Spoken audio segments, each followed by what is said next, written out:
नमस्कार दोस्तों, स्वागत है एक बार फिर से आपका अधूरा क्लासेस के इस वीडियो में। दोस्तों, एसएससी ने शानदार recruitment SSC selection post phase 10 के रिक्रूटमेंट का नोटिफिकेशन जारी कर दिया आप लोगों के सामने। आप देख सकते हैं 12/5/2022 अभी अभी ये नोटिफिकेशन जारी किया गया है। शानदार वैकेंसी है, मेल फीमेल दोनों कैंडिडेट आवेदन कर सकते हैं। ऑल इंडिया की रिक्रूटमेंट है, सब जगह इसके एग्जाम सेंटर रहते हैं। साथ में दोस्तों अच्छी बात यह है कि सिलेक्शन फेज की जो रिक्रूटमेंट आती है इसके अंदर 10वीं पास भी आवेदन कर सकते हैं, 12वीं पास भी आवेदन कर सकते हैं और ग्रेजुएशन वाले भी आवेदन कर सकते हैं। कहने का मतलब यह है कि तीनों स्तर पर इसमें वैकेंसी रखी जाती है और इस बार वैकेंसी इसमें रहेगी 2065। अब दोस्तों बात करते हैं डिटेल से इस वैकेंसी के बारे में और important dates, educational qualification, age limit, selection process, syllabus क्या रहेगा और किस तरह से सिलेक्शन होगा। सबसे पहले बात करते हैं इंपॉर्टेंट डेट्स के बारे में। तो इसके ऑनलाइन एप्लीकेशन फॉर्म स्टार्ट हो जाएंगे आज 12/5/2022 से। आप आवेदन कर सकते हैं 13/6/2022 तक। इसके बारे में दोस्तों बात करें तो आप इसका जो एप्लीकेशन फीस का पेमेंट है वो 15/6/2022 तक डिपॉजिट करवा सकते हैं। इसकी एग्जाम डेट की बात करें तो यहाँ पर देखिए इसकी एग्जाम डेट दी गई है अगस्त 2022, यानी अगस्त 2022 में इसका एग्जाम होगा। जो लोग 10वीं स्तर पर आवेदन करेंगे उनका एग्जाम 10वीं स्तर का होगा। जो 12वीं स्तर के लिए अप्लाई करेंगे उनका एग्जाम 10+2 लेवल का होगा। और जो ग्रेजुएशन वाली पोस्ट के लिए आवेदन करेंगे उनका एग्जाम ग्रेजुएशन लेवल का इसमें होने वाला है। यहाँ पर सबसे पहले ऑनलाइन एप्लीकेशन फॉर्म के बारे में बताया गया है। तो ऑफिशियल वेबसाइट जो है एसएससी की, इस पर जाकर आपको इसके लिए आवेदन करना है। इसके बाद में नीचे चलते हैं तो यहाँ पर हमें डिटेल बताई गई है एससी और एसटी जो एप्लीकेंट्स हैं उनके बारे में। इसके बाद में यहाँ पर बात करें तो ओबीसी के कैंडिडेट्स के बारे में यहाँ पर बताया गया है। इसके बाद में यहाँ ईडब्ल्यूएस के कैंडिडेट्स के बारे में बताया गया है। यहाँ पर दोस्तों आगे कुछ इंपॉर्टेंट जो इंस्ट्रक्शंस है उसके बारे में मैं डिटेल से आपको बताता जाऊंगा। काफी बड़ा एसएससी का ये नोटिफिकेशन है जो कि रिलीज कर दिया गया है। यहाँ पर दोस्तों हम नीचे आ जाते हैं सीधा, तो यहाँ पर हमें बताया गया है जो पीएच कैटेगरी के कैंडिडेट्स है उनके बारे में।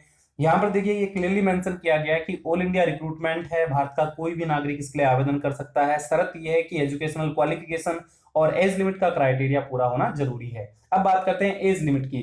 तो यहाँ पर आप देख सकते हैं कि जो एज लिमिट है वो 1/1/2022 से काउंट की जाएगी। कम से कम इसमें एज लिमिट आपकी जो रखी गई है वो 18 वर्ष रखी गई है। अपर एज लिमिट जो है वो दोस्तों अलग अलग पोस्ट के अकॉर्डिंग इसमें देखने को मिलती है।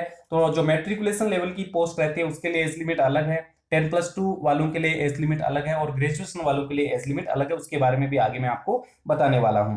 अपर एज लिमिट के अंदर दोस्तों छूट भी यहाँ पर आपको मिल जाएगी। अगर आप SC ST से बिलोंग करते हैं तो 5 साल, ओबीसी से 3 साल, पीडब्ल्यूडी से 10 साल, पीडब्ल्यूडी प्लस ओबीसी से 13 साल और पीडब्ल्यूडी प्लस SC ST से 15 साल की आपको छूट मिल जाएगी। इस तरह से जो रिजर्वेशन कैटेगरी से बिलोंग करते हैं उनको एज लिमिट में अच्छी बड़ी छूट भी देखने को मिल जाती है। इसके बाद में दोस्तों नीचे आते हैं तो यहाँ पर हमें एजुकेशनल क्वालिफिकेशन के बारे में डिटेल से जानकारी दी गई है। तो मैं थोड़ा स्क्रॉल कर लेता हूँ, काफी बड़ा ये नोटिफिकेशन, आपको ध्यान से चीजों को समझना है। मैं आपको टू द पॉइंट सारी जानकारी इस वीडियो सेशन में देने वाला हूँ। यहाँ पर दोस्तों आपको दो चीजों को समझना है कि आपकी जो एसेंशियल एजुकेशनल क्वालिफिकेशन है, देखिए जो लोग 10वीं क्लास की पोस्ट के लिए आवेदन करेंगे उनकी जो 10वीं क्लास है वो पास हो जानी चाहिए 13/6/2022 तक। जो 12वीं की पोस्ट के लिए आवेदन कर रहे हैं उनकी जो 12वीं क्लास है उसका रिजल्ट आ जाना चाहिए 13/6/2022 तक। और जो ग्रेजुएशन लेवल के लिए आवेदन कर रहे हैं उनका ये सवाल रहता है कि सर फाइनल ईयर वाले अप्लाई कर सकते हैं क्या। तो देखिए फाइनल ईयर वाले अप्लाई तो कर सकते हैं, लेकिन यहाँ पर ये डेट मेंशन कर दी गई है कि जो एसेंशियल एजुकेशनल क्वालिफिकेशन है वो आपकी पूरी होना जरूरी है 13/6/2022 तक। और जो आपकी एज है वो 1/1/2022 से काउंट की जाएगी। ठीक है, ये यहाँ पर मेंशन कर दिया गया है। इसके बाद में यहाँ पर नीचे आते हैं तो एजुकेशनल क्वालिफिकेशन के बारे में मैं आपको आगे इसमें डिटेल से जानकारी दूंगा। वैसे मैंने आपको बता ही दिया कि 10वीं की पोस्ट रहती है, 12वीं लेवल की रहती है, फिर ग्रेजुएशन लेवल की रहती है। यहाँ पर फिर से हमें बताया गया है कि कैसे आपको आवेदन करना है। तो ऑफिशियल वेबसाइट पे इसका लिंक दिया गया है। लास्ट डेट जो है वो आपको 13/6/2022 बताई गई है। इसके बाद में यहाँ नीचे स्क्रॉल करते हैं तो एप्लीकेशन फीस के बारे में बताया गया है। मात्र 100 रुपए एप्लीकेशन फीस है। ठीक है, और उसमें भी जो SC ST पीडब्ल्यूडी और एक्स सर्विसमैन है उनको फीस में छूट भी मिल जाती है। आप फीस का पेमेंट है वो भीम यूपीआई नेट बैंकिंग के माध्यम से डिपॉजिट करवा सकते हैं। ठीक है, इसके बाद में नीचे स्क्रॉल करते हैं तो सिलेक्शन प्रोसेस के बारे में मैं आपको डिटेल से जानकारी देने वाला हूं। तो यहाँ पर देखिए एग्जाम सेंटर सब जगह दिए गए, तो आप देख सकते हैं ये सब एग्जाम सेंटर है। अलग अलग रीजन वाइज, स्टेट वाइज आपको यहाँ पर एग्जाम सेंटर देखने को मिल जाते हैं। सब जगह इसके एग्जाम सेंटर रहते हैं, आप सभी को पता है। स्कीम ऑफ एग्जामिनेशन सबसे इंपॉर्टेंट है तो इसकी बात कर लेते हैं।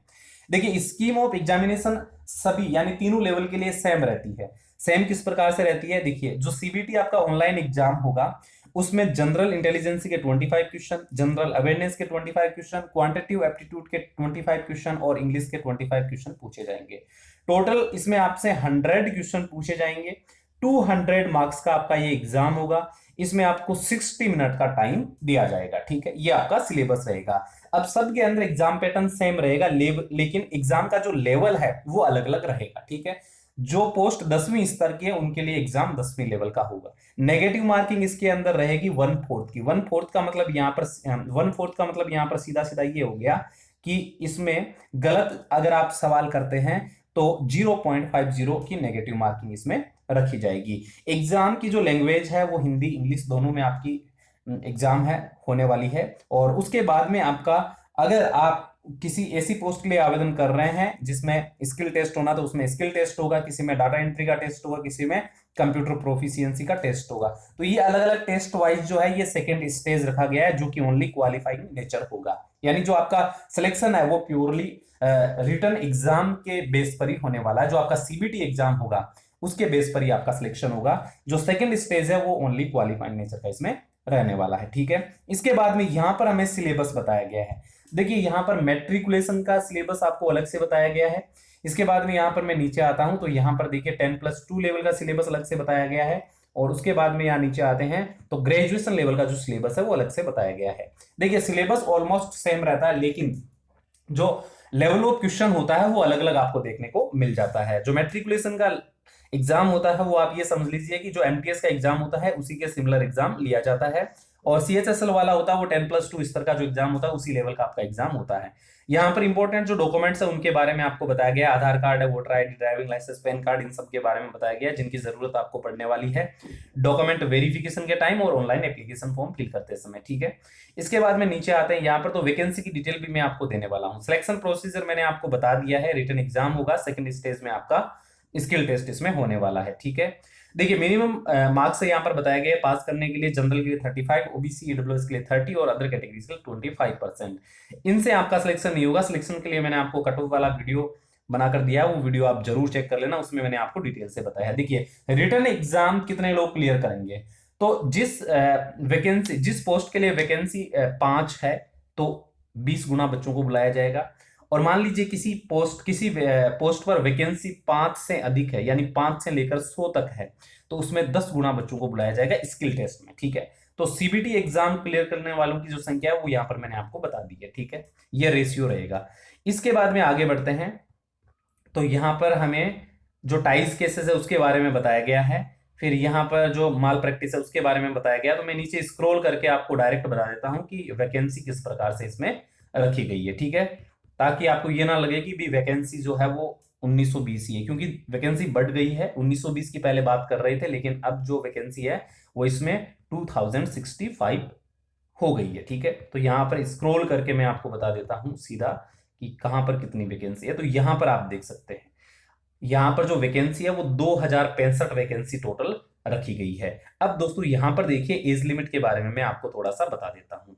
देखिए ये जो एग्जाम यहां पर देखिए ये पोस्ट आपको दी गई है मेडिकल अटेंडेंट की, और ये जो मैट्रिकुलेशन लेवल की पोस्ट है लेवल 1 के अकॉर्डिंग इसकी सैलरी, इसमें एज लिमिट आप यहां पर देखिए 18 से 25 वर्ष है।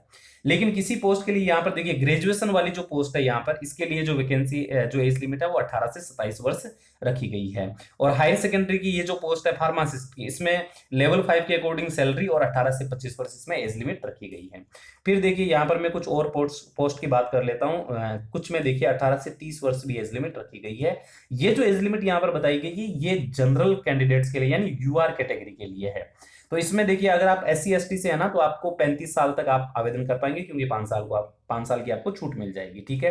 तो 18 से 25, 18 से 27 और 18 से 30 वर्ष इसमें एज लिमिट आपको यहाँ पर देखने को मिल जाती है अलग अलग पोस्ट के अकॉर्डिंग। देखिए 18 से 30, 18 से 25, तो आप जिस भी पोस्ट के लिए आवेदन करें तो उसकी एज लिमिट आप जरूर चेक कर लें एक बार, और वैकेंसी कौन सी कैटेगरी की है और कौन सी जगह के लिए है ये भी आप जरूर चेक कर लें, क्योंकि ये डिटेल से समझना आपके लिए बहुत ही ज्यादा जरूरी है। मैं आपको नेक्स्ट वीडियो सेशन में category wise number of post के बारे में जानकारी दूंगा, रीजन वाइज पोस्ट के बारे में जानकारी दूंगा, ताकि आपको आवेदन करने में किसी प्रकार की प्रॉब्लम ना हो। जितने भी लोग नए हैं चैनल पर वो जरूर सब्सक्राइब कर ले, बेल आइकन को प्रेस करके ऑल पे क्लिक कर लें ताकि आने वाले हर वीडियो की आपको नोटिफिकेशन मिल जाए। नोटिफिकेशन मिलेगी तभी आप जानकारी हासिल कर पाओगे। एसएससी का जो टेलीग्राम चैनल है उसका लिंक मैंने आपको डिस्क्रिप्शन बॉक्स में दिया, वहां से आप जरूर ज्वाइन कर लें, वहां आपको हर तरह की अपडेट्स मिलती रहती है। ठीक है, तो नेक्स्ट वीडियो में मिलते हैं, आपको बताऊंगा डिटेल से कि कैसे आपको इसके लिए आवेदन करना है, यानी ऑनलाइन एप्लीकेशन फॉर्म कैसे फिलअप करना है, साथ ही कौन सी कैटेगरी के लिए कौन से रीजन में कितनी पोस्ट है, यानी कौन से स्टेट में कितनी